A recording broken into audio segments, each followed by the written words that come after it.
Welcome to the Pat White Show.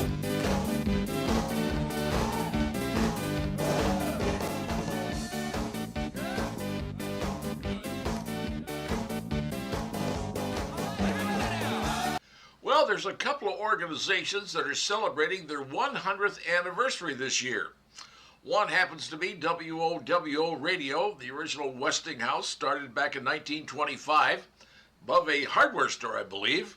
Well, they're celebrating their 100th anniversary. But another one is called the Grand Ole Opry, and that was based in Nashville, Tennessee, from a radio station, WSM.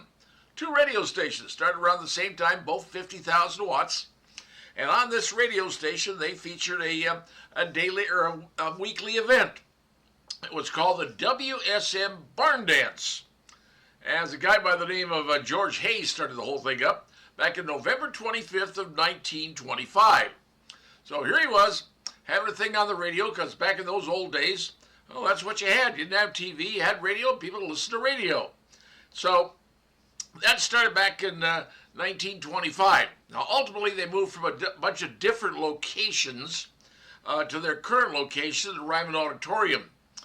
Now, what they did was, in the original location, they actually cut out a 6-foot circle out of the wooden floor and placed that in the new auditorium, and that's kind of like the crown place. That's the throne, if you will.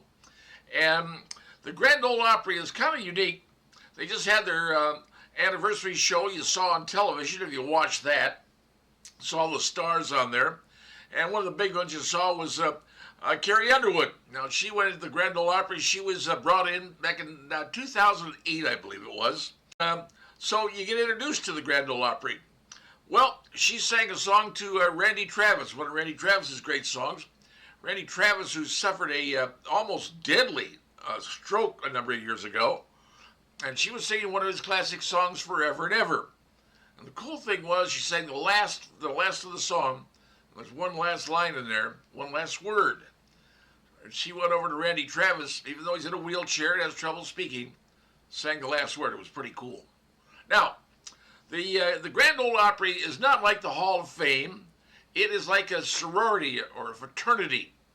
And these are people that appear on the Grand Ole Opry stage and a number of times. Now, if you're there enough and you get involved with everybody enough, like I said, it's like a fraternity or a sorority. People aren't voted in. This is like the group voting on who they want into their pack. All right? Some of the people who are not in the Grand Ole Opry, surprisingly enough, you might be surprised to know who's not in there. Well, the list includes Miranda Lambert, Hank Williams Jr. Frankly, he doesn't want to be in there because his music is a little more rock than country per se. George Strait. Now, George Strait's king of country, but he just doesn't want to make that many appearances. He's pretty much retired. This is showing up to Nashville, being on the stage, singing, doing your stuff. He's not really interested in doing that anymore. And you got Chris Stapleton, relatively new. He's not in yet. Tim McGraw, another country star, not in the Grand Ole Opry. Faith Hill, not in. Brooks and Dunn. I mean, I like Brooks and Dunn, but they're kind of more of a rock style, you know, not fitting with the style of the Grand Ole Opry. They're more classic country kind of style. Alabama didn't make it either. Once again, Alabama style being what it is. Toby Keith, late Toby Keith. Well, he's not in. May he get in? I don't know, but once again, he's not going to be making appearances there. But Toby Keith is not in. Shania Twain, another singer who's not in. Once again, her style of music maybe not fitting for the Grand Ole Opry, and maybe she doesn't appear there very often. And finally, another classic lady singer, Tanya Tucker. Those are people who are not in the Grand Ole Opry because, like I said, it's a sorority, fraternity. They invite you in. If you get invited in, well, you're invited in. But now they're celebrating 100 years, just like WOWO is. But you know what? In their own way, they're both stars, and they both deserve the honor because they are some of the best, the brightest, and the coolest. When it comes to broadcasting, you can't beat either of them. Just saying. Every once in a while you hear about a lawsuit, you say to yourself, man, I wish I was on that jury. Well, here's one you might want to think about. It involved a barista at Starbucks. Starbucks was in Los Angeles. The gentleman was Michael Garcia, 25 years of age at the time. He had just driven to a drive-up Starbucks and ordered 3 hot teas. Venti, apparently the size. And when the barista was handing him the carton or the container that had the 3 teas, one of them was loose because they have a video that showed the entire thing, and that's what the jury saw. And saw her handing them out through the window, and one of them was loose. It fell over, top comes off, the other 2 fall over, tops come off, and they all land in Mr. Garcia's lap. Well, for a guy, you know what that means. Tell you what it meant. Mr. Garcia was in a whole lot of pain, suffered multiple skin grafts, and still says he's not functioning too well today. So he sued. And you figured normal, the average person would take a lawsuit like that. And so what happened was the folks over at Starbucks bring in their big-time lawyers and saying, hey, we're gonna claim that this is Mr. Garcia's fault. He's got a partially responsible for this. The jury looks at him and goes, what? That guy's sitting in his car getting the teas. And the video that they showed the iced tea, or the hot tea, definitely not connected into properly seated into the tray. So it fell. He suffered the damage. Well, now what happened was the Starbucks people originally went to Mr. Garcia and tell you what, son, to settle this lawsuit, what do you say we give you $3 million? Mr. Garcia's attorney and Mr. Garcia said, no, what are you, nuts? You know how much money we spent thus far on treatments and skin grafts, and frankly, I may never be able to whatever, because of the damage he suffered. So the folks at Starbucks, attorneys came back and says, okay, tell you what we're going to do. We're going to give you $30 million. How about that? And Mr. Garcia said, I'll tell you what. Here's what we're going to do. I'll take $30 million, but you're going to have an entire plan where you tell your baristas they have to have everything seated properly. All the lids have to be on properly. An entire new procedure you've got to do to make sure that this doesn't happen again to some other unfortunate person who gets the hot beverage dumped in their lap. Well, believe it or not, the Starbucks attorney said, no, we ain't taking that deal. We ain't going to do that. Now, the barista lady, who was the one who did this horrendous situation, she claims she can't remember anything. Her mind is a total blank, and it doesn't compete anywhere. She doesn't remember a thing. Okay, fine. You think an incident like that you'd remember, because it's horrible as it was. But needless to say, the situation goes to the jury, and the jury comes back and says guilty, and it's going to cost you, Starbucks, $50 million, not $30 million, $50 million. Now, Starbucks now says it's going to appeal, and they're going to the judge saying, Your Honor, it's just way too much money for this kind of lawsuit. It's not fair. Harkening back to what happened back in 2000, back in 1994. Remember the woman who spilled the hot coffee in her lap and between her knees? Well, she collected a certain amount of money. I think it was $3 million in that one. And the judge cut it back and said, no, that's way too much. They're hoping the judge in L.A. will do the same thing. But I would suggest they keep in mind this. Starbucks was already offering $30 million. So if the judge cuts it back from $50 million to $30 million, I wouldn't be surprised. What I'm telling you is plain and simple. You're sitting on a jury and something like that happens, think to yourself, have you ever had someone pass something to you through the window of a drive-in restaurant? And you thought, man, lucky it didn't spill? Well, in this case, it did. And it was hot Venti tea. And now Mr. Garcia is suffering the results of what happened. Unfortunate, yes. But is it worth $50 million? There you go. Now you understand. So what would you do and how much would you award somebody? Just something to think about in the world of lawsuits. And now you understand how the game is played. Well, what do you say we talk about what's happening at the movies? Out of politics, or are we? Well, here's the skinny, folks. The Walt Disney people just brought out their new 1937 recreation of the movie Snow White and the Seven Dwarfs. Now, that was a classic film back in those days, but Disney decided to remake it, reissue it, and make it woke. That's right. Disney decided to go woke or go broke. And guess what? They're going to go broke on this one.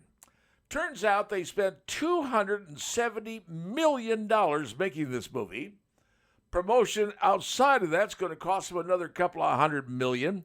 They're going to be in about $500 million on this thing. And it had the worst opening of any Disney remake live-action film in history.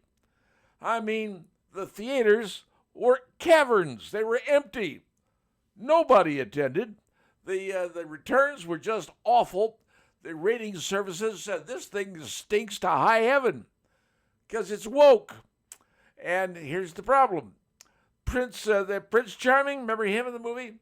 Well, he ain't Prince Charming. He's Robin Hood with a gang of bandits. Something out of Benetton, for crying out loud. Politically correct.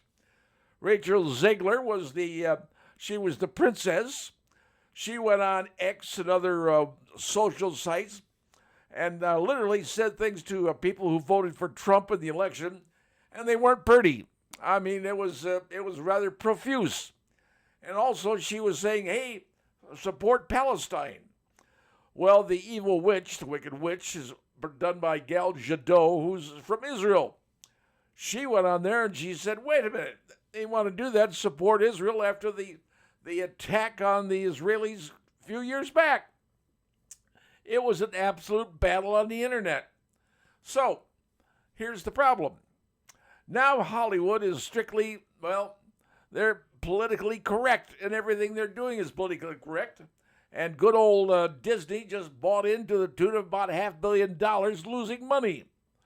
You know, in Hollywood, the liberal themes are this. The military is bloodthirsty. Okay, fine, that's what they want to say. Let them go ahead. Radical Muslims must be handled with kid gloves. Let's be nice to them. They're wonderful people. And trial lawyers and climate change activists are crusaders. They're heroes. And finally, corporations are evil and they pollute the atmosphere. This is the mentality that exists in Disney today. And not just Disney, in Hollywood today.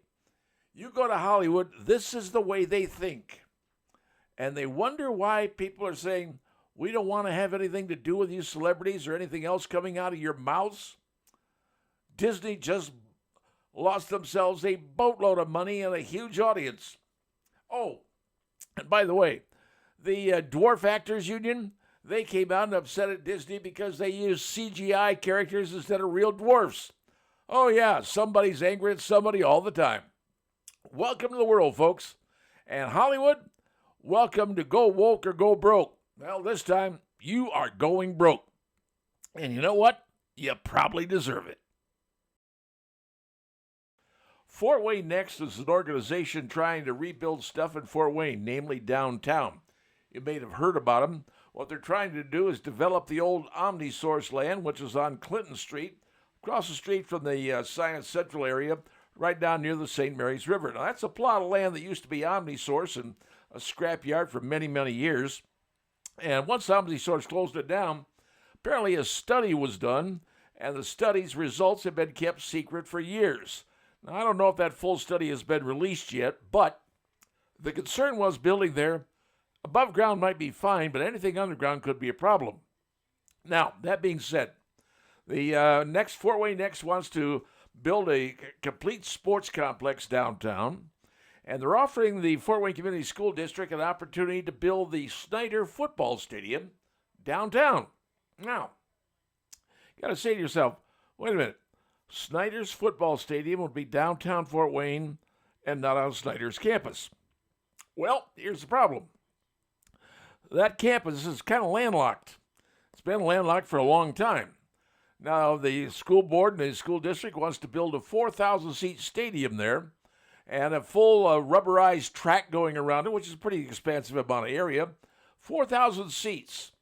Well, with that landlocked area, my question is, where's everybody going to park? Now, I know that putting in a stadium is one of a desirable thing because Snider's the only school in Fort Wayne that doesn't have its own dedicated stadium, and they probably deserve one. But still, where's everybody going to park? Now, those are going to say, well, Dwanger, they put in a stadium at their school, and they're kind of landlocked too, and yes, they are. But apparently they worked out a deal with certain other schools to provide parking in their school areas. Possibly Snider could do that with the school across the street, which I think is Lane Elementary. But the question still involves is, what are the neighbors going to say? How do the neighbors feel about that? How do the people in the area feel? Because whenever there's something big going on at Snider, a lot of people in the area start screaming about parking and noise and everything else. Now, city wants to say, well, hey, Snider, build it down here. We'll save you $5 million. And the reason is the Fort Wayne schools said they're going to build a $30 million stadium for Snider. It's going to have the artificial turf, the track, and everything else, and a whole bunch of other stuff. Well, the next door people downtown in Fort Wayne Next says, hey, we'll do it for $25 million, build it downtown. Well, according to Fort Wayne Community Schools, their legal department says can't do it. It's got to be built on the Snider campus. Can't float a bond that way or whatever they're going to float to get the financing done. So the question still is this. What is going on with Fort Wayne Next? Can they really afford to do what they're doing? Because they're talking about spending a whole lot of money on property that, well, some folks are still concerned about is it safe? And secondarily, putting a stadium into Snider High School, 4,000 seats, how are the neighbors around there going to be affected by that? And is parking still going to be an issue?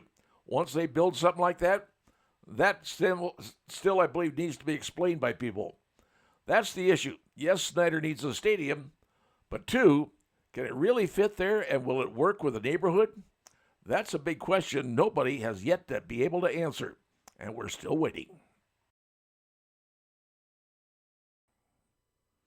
Well, what do you say we discuss a little bit of basketball, namely NBA and WNBA basketball? It turns out that Catlin Clark, the phenom out of Iowa, in her second year in the WNBA, has done something that only one other person in the entire basketball world has ever done. Gotten a basketball named after themselves. Years ago, Michael Jordan had a basketball named after him, a signature ball. Well, now it's just been announced that Catlin Clark is getting her own signature ball from Wilson. I don't know the value of the deal she signed, but that means the only two people in basketball ever to have their own signature basketball, Michael Jordan and Catlin Clark, which tells you a little bit about what Catlin Clark is bringing to the female basketball league. Well, at least I think they're females. Anyway, here's the thing. Since she has climbed on board, Catlin Clark, the WNBA is now letting the ladies ride in chartered jets rather than flying in commercial airplanes. I'm sure they like that a whole lot, safety and everything else. But here's the latest thing. The 2025 schedule, which is due to start in a couple of months, 41 of the 44 games the Indian Fever are playing, are you ready? 41 out of 44 are going to be on national television. You heard me right. 41 of 44 games, virtually every single game the Fever play, are going to be on national TV. No other team can say that. Catlin Clark, by herself, is a phenom. She's brought more attention to women's basketball than any other player has ever done, and that includes the likes of people like Angel Reese, who, by the way, apparently just re-injured her surgically repaired wrist, and there may be some big problems going on with her team in Chicago. But Catlin Clark has become a phenom, sort of like what happened with Wayne Gretzky when he hit the ice, and when Tiger Woods hit the links. She has taken over the system, and everybody and anybody wants to see Catlin Clark. Already, in the city of Indianapolis alone, she has brought them in $36 million worth of whatever you get.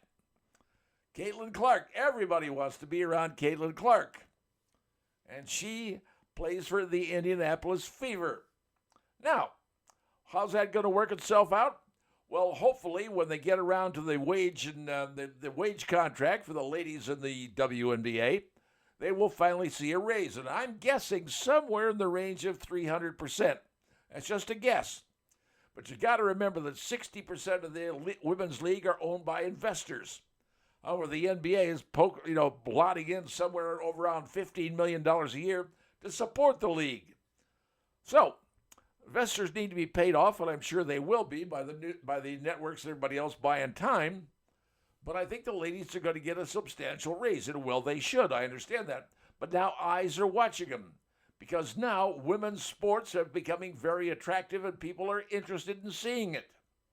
So, Caitlin Clark and Michael Jordan now have their own signature basketballs.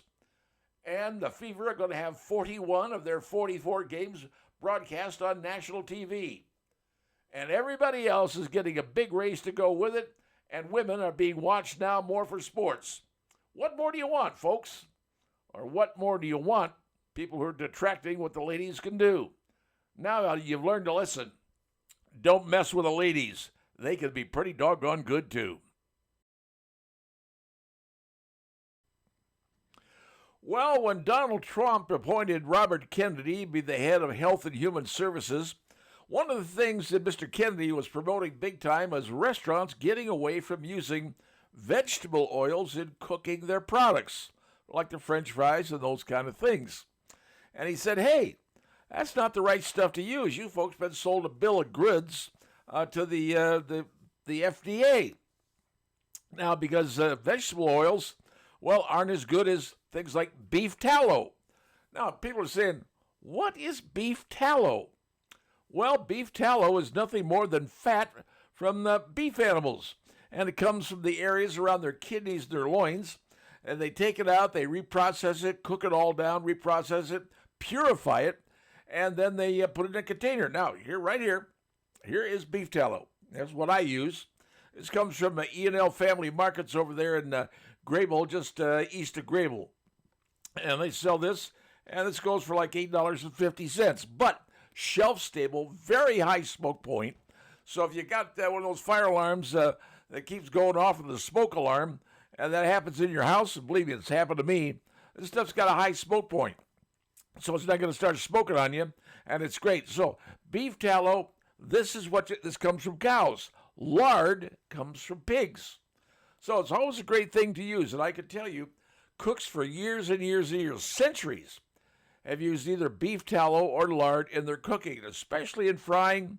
It's great in things like making biscuits. And, if you need to season an iron skillet, there ain't much better, folks, than using some beef tallow.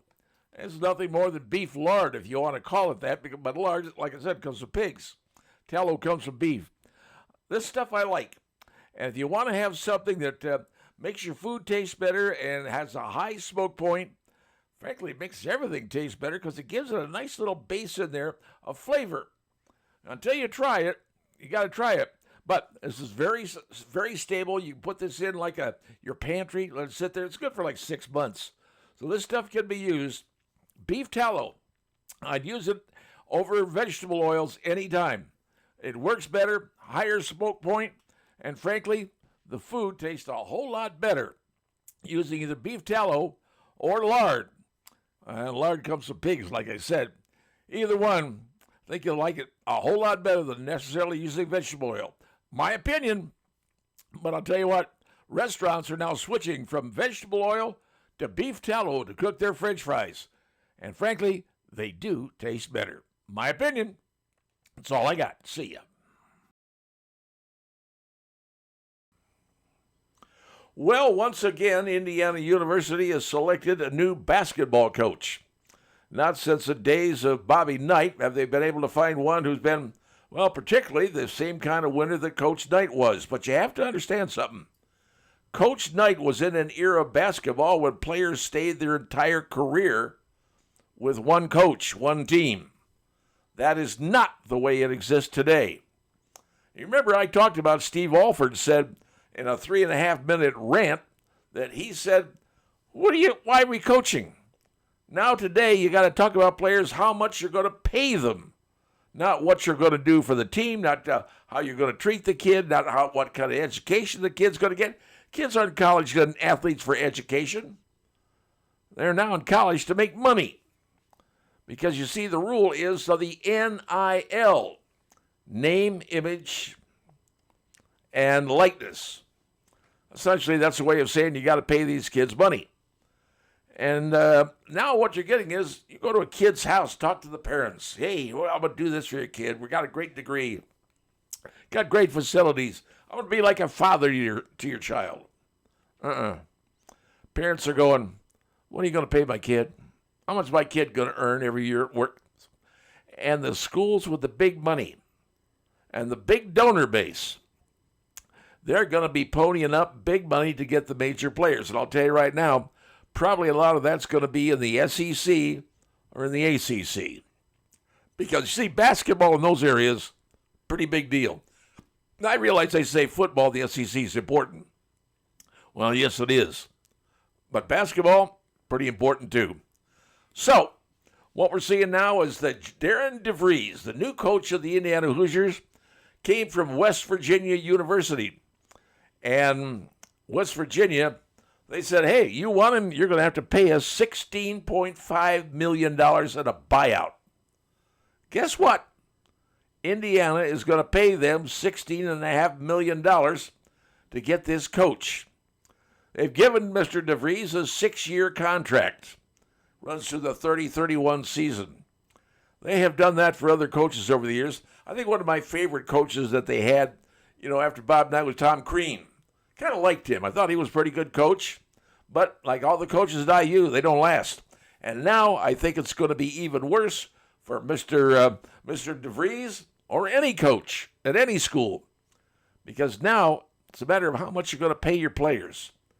How much moolah you're going to cough up every single year. And the schools with the biggest money, the biggest donor base, they're the ones who are going to be offering huge amounts of money to a kid who probably will not go anywhere once he finishes his college eligibility years. Not graduation, flat-out eligibility. That's how I think it's going, folks. I remember when basketball was about being basketball, about teams being there, part of a community. Because I was around one of those back in 1966 when our team won the NCAA championship. These were students that we knew. They were in our classes with us. They did everything. We all knew them. Today, they're stars. They're big players. They're in it for the money, not for anything else. Is Darren DeVries going to have a good chance? I wish him the best. But frankly, in today's world, I think Steve Alford was right.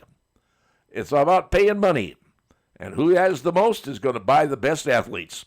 Sadly, that's today's basketball. And Mr. DeVries, I wish you the best, sir.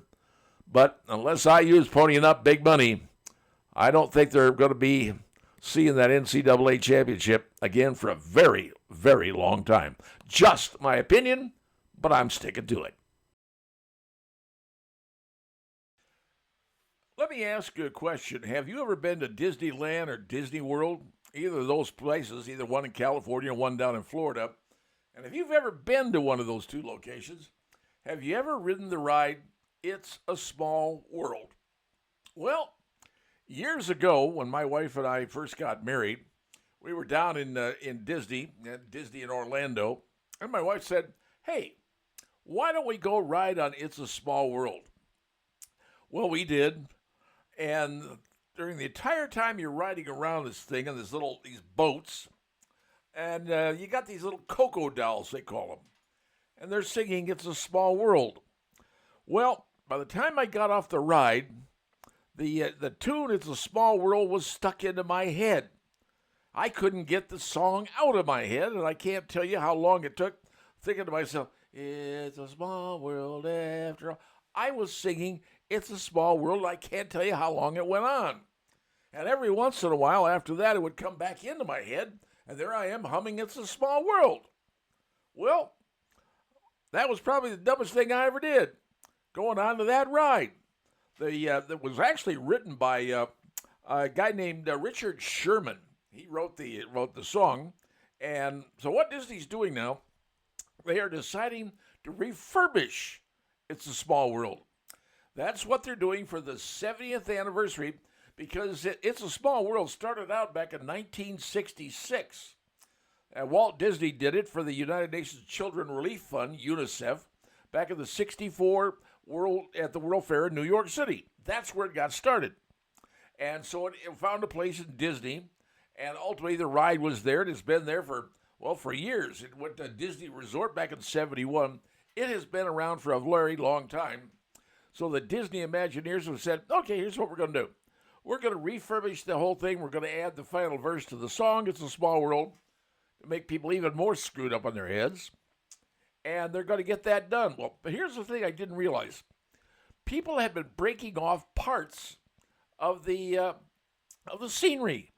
There's the clock in there. People have been breaking off the numbers or breaking off parts of the scenery around there that they can reach. Normally you can't reach a whole lot, but there is some stuff you can reach. And people have been breaking it off.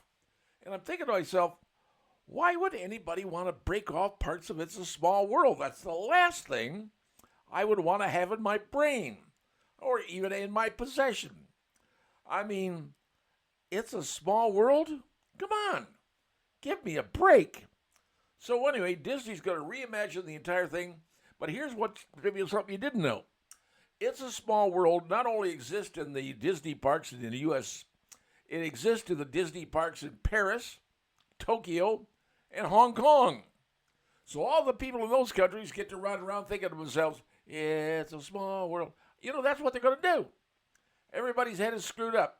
So if you've ever been to Disneyland or Disney World, trust me, that's not the ride you want to go on. Because if you do, that song will be stuck in your head for days, weeks, months, heaven knows, even years. Stay away from Disney's It's a Small World, because it'll mess up your head big time.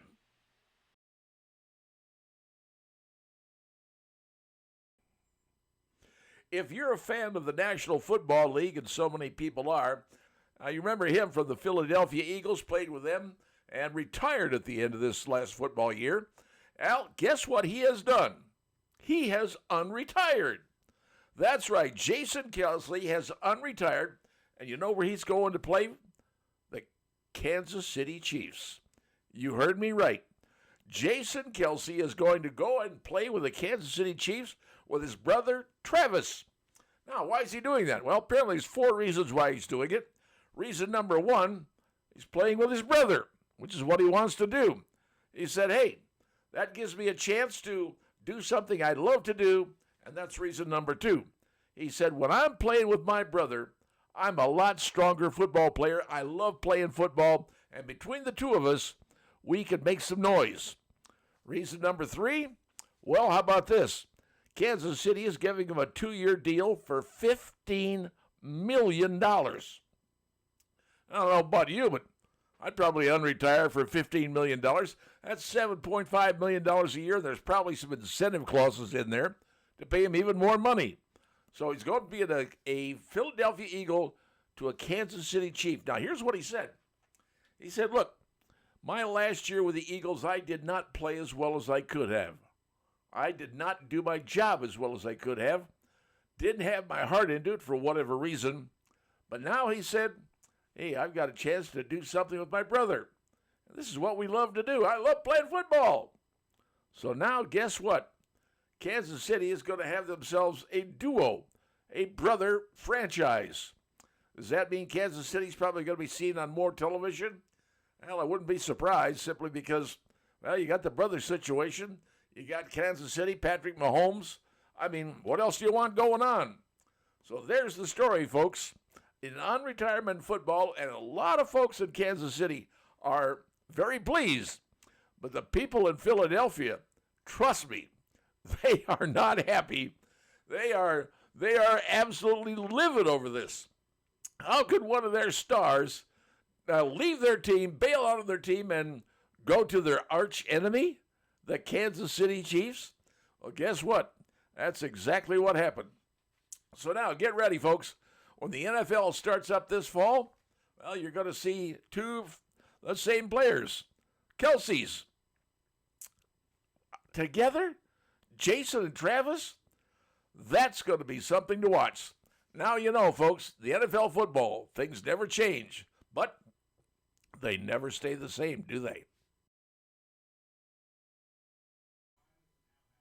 If you've heard the word NIL, name, image, likeness, you may have heard that term used by, well, people in sports, especially in collegiate sports, because it's probably the dirtiest word that you could hear nowadays. Because what it means is that college players, whether they're football or basketball or maybe even baseball, whatever sport you're thinking about, are subject to being purchased. That's right, purchased. You know, it didn't used to be that way. It didn't used to be that the kids would be paid that kind of money and offered money from other schools to come and play at their school. But, yeah, the laws have changed. Not the laws. The courts have changed it. And now, well, the colleges and universities have to honor NIL.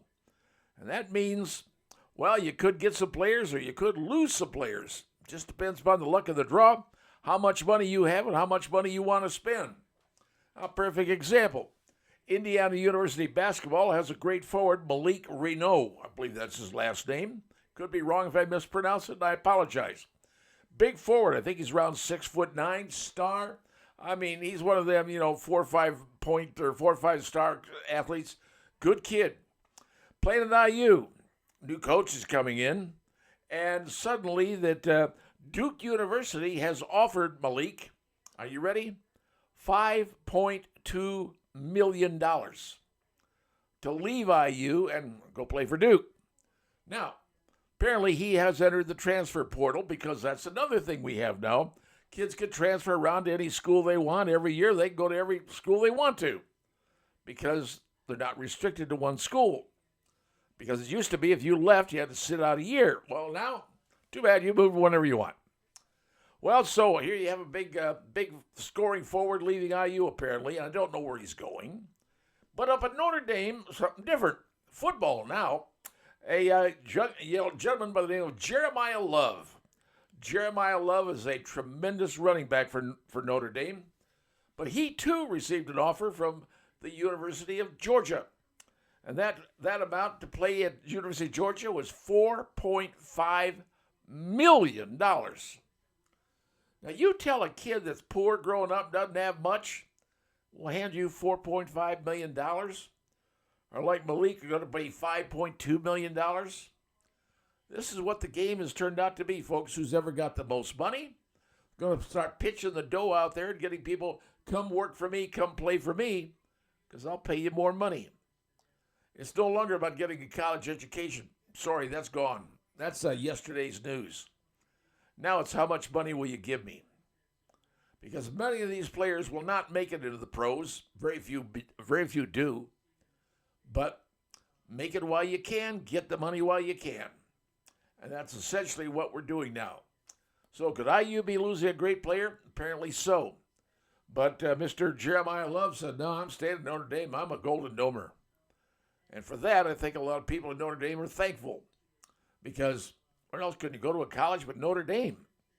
That's the cult, the preeminent school to go to if you want to. So now you know what's going on, folks. You lose some, you keep some. Or maybe you bring some in. And if you're wondering why your football tickets to IU this coming year are so expensive, is because you're starting to pay a fee now to pay the various people that IU is going to recruit to their campus, or the money they're going to have to pay to keep the players that are currently on their team at that campus. It's a dirty little world, folks, and it all revolves around money. And now you see what's happening, and frankly, it's not a good story. But will it end up that way? Well, right now it apparently looks like it will. So get your checkbooks out, folks, because now college is going to cost money too.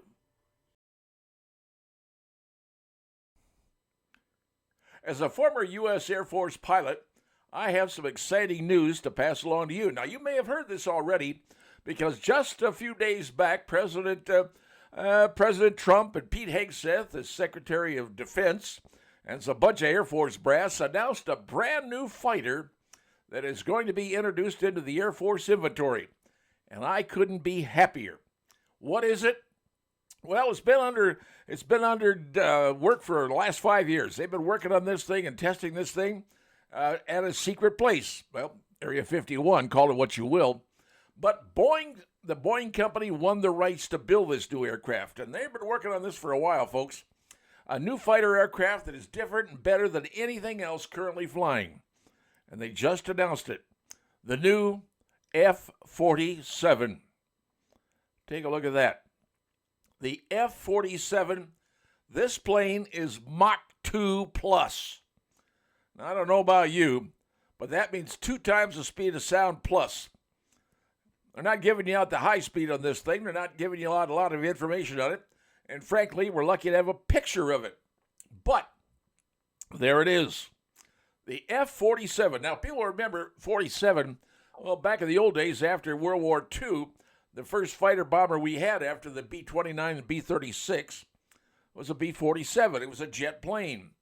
And if you ever saw the movie Strategic Air Command with Jimmy Stewart, well, that was one of the planes he was flying, if you saw that movie. Legitimate. Well, all right, so now the new fighter is the F-47. And you can see it doesn't have a vertical stabilizers on it. It is sleek. It is smooth. The engines that are powering this thing, well, that's classified. What it can do, that's classified. The radar print that it makes on a radar scope, once again, this whole thing is completely classified. But what you did get a little peek of the new airplane that the Air Force is going to put into action as soon as it gets finished being built by the folks at Boeing. And I can tell you right now, as one who's seen all the airplanes available, you know, we've had the F-22, we've had the F-35. Those are great airplanes, folks. They take off after the F-14s, the F-15s. Those planes, they take out stuff in the sky. They're not one you want to mess with. And now with the 22s and the 35s, those are the newest ones. But this, the F-47 is an entirely 6th generation airplane. This thing will pick it up and put them down. Mach 2, folks, there ain't nothing's going to be chasing that thing. And what can it do in a dogfight? You don't want to know if you're the bad guys. But now you know, new airplane's been introduced. But all I can tell you this, anybody who's flown in the Air Force that understands airplanes, this is one really cool aircraft, and it is now going to be coming online in the United States Air Force. A lot of fun?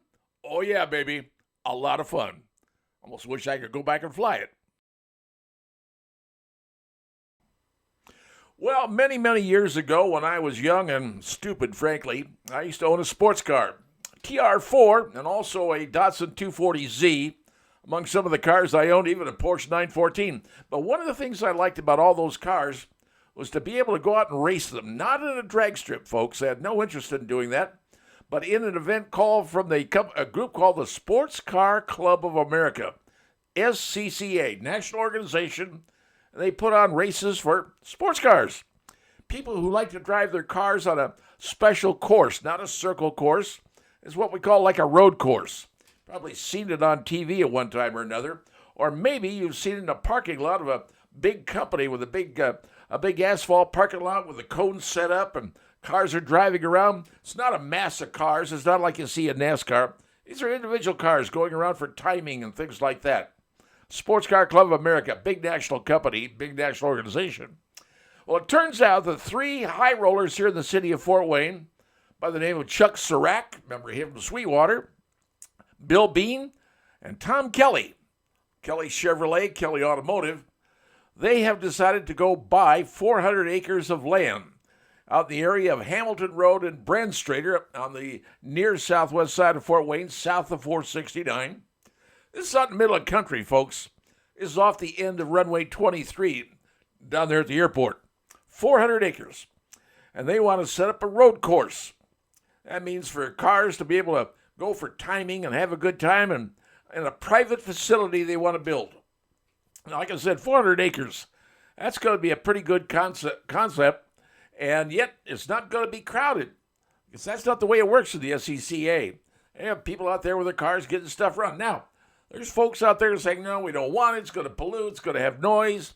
These are regular cars that drive on the street. These are the cars that I drive. They just want to go out and run around a track and see how well they can do. It's fun racing, folks.